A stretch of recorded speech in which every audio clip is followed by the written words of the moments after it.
ગુજરાતમાં કહેવાતી તો દારૂબંધી છે, પરંતુ ક્યાંક ને ક્યાંક એ જે વાત છે તે ખોટી પડતી હોય તેવું દર વખતે સાબિત થઈ જાય છે। રાજકોટથી એક કિસ્સો સામે આવ્યો છે કે જેમાં એક ટ્રક ડ્રાઈવરે 3 4 વ્હીલર અને એક એક્ટિવાને દારૂના નશામાં ધૂત થઈને અડફેટે લીધા છે। શું છે સમગ્ર માહિતી, વિગતે ચર્ચા કરીએ। નમસ્કાર, આપ જોઈ રહ્યા છો ચક્રવાત ન્યૂઝ। હું છું આપની સાથે નિધિ।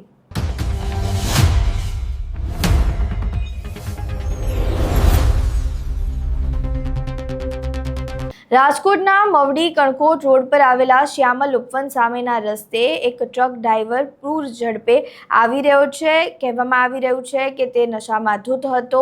ત્યારબાદ તે જે સ્પીડથી આવી રહ્યો હતો તે સ્પીડના કારણે તેને 3 4 વ્હીલર અને એક એક્ટિવાને અડફેટે લીધું છે। હવે જ્યારે આ અકસ્માત બન્યો હતો ત્યારે આજુબાજુના જે સ્થાનિકો છે તેઓ ટોળા ભેગા થઈ જાય છે।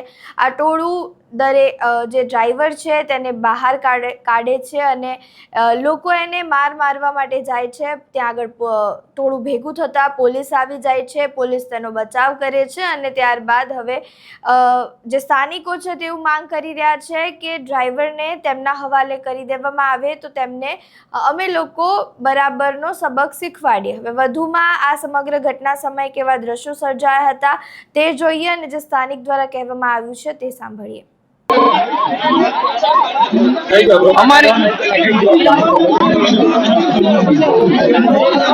અમારી સામે ઉતારો ને મારો।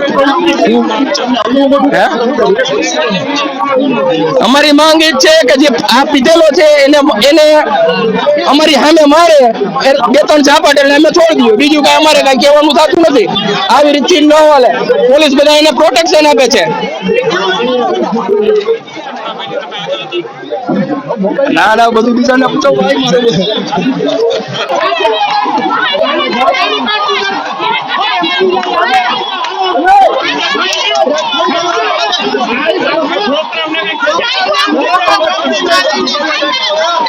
બોમ નથી ભેગું।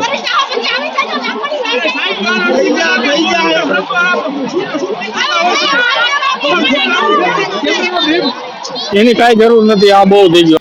ગાંધીના ગુજરાતમાં નશાખોરી નથી, ગાંધીના ગુજરાતમાં દારૂબંધી છે તેવા કાગળો ઉપર સ્લોગનો મળી જશે।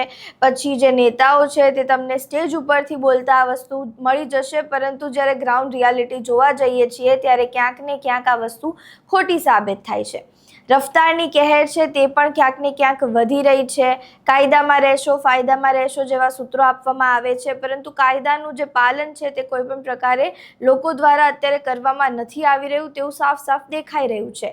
અમદાવાદનો તથ્ય પટેલ હોય કે વડોદરાનો રક્ષિત હોય, બધાએ નશામાં ધૂત થઈને ગાડીઓ ચલાવી છે અને લોકોના જીવ લીધેલા છે। હવે આ જે સમગ્ર ઘટના બની છે તેમાં પણ ટ્રક ડ્રાઈવર નશામાં ધૂત હતો, તેને 3 4 વ્હીલર અને એક એક્ટિવાને અડફેટે લીધું છે। આ અકસ્માતમાં એક મહિલાને ઈજા પહોંચી છે, તેઓને હોસ્પિટલ દાખલ કરવામાં આવ્યા છે અને તેઓ સારવાર હેઠળ છે। ત્યારે અહીંયા સવાલ એ ઊભો થાય છે કે આ દારૂ આવે છે ક્યાંથી? બુટલેગરોને આટલી જે પરમિશન છે તે કોણ આપી રહ્યું છે? કારણ કે બુટલેગરો બેફામ રીતે દારૂ વેચી રહ્યા છે અને આ દારૂ કન્ઝ્યુમ આ જે ડ્રાઈવરો છે, જે લોકો છે તેઓ કરી રહ્યા છે, નશામાં ધૂત થઈને ગાડીઓ ચલાવી રહ્યા છે અને લોકોના જીવ જોખમમાં નાખી રહ્યા છે। ત્યારે હવે અહીંયા જોવું રહ્યું કે પોલીસ દ્વારા શું કાર્યવાહી કરવામાં આવે છે અને ગુજરાતમાંથી જે આ દારૂનું દૂષણ છે અને જે અકસ્માતોની જે વધતી સંખ્યા છે તે ક્યારે ઓછી થાય છે તે જોવું રહ્યું। તમારું આ સમગ્ર મામલે શું માનવું છે? તમારા મંતવ્યો અમને કમેન્ટ બોક્સમાં જરૂરથી જણાવજો। વિડીયો પસંદ આવ્યો હોય તો લાઇક, શેર, કમેન્ટ કરો અને મારી ચેનલને સબસ્ક્રાઇબ કરવાનું ભૂલતા નહીં। નમસ્કાર।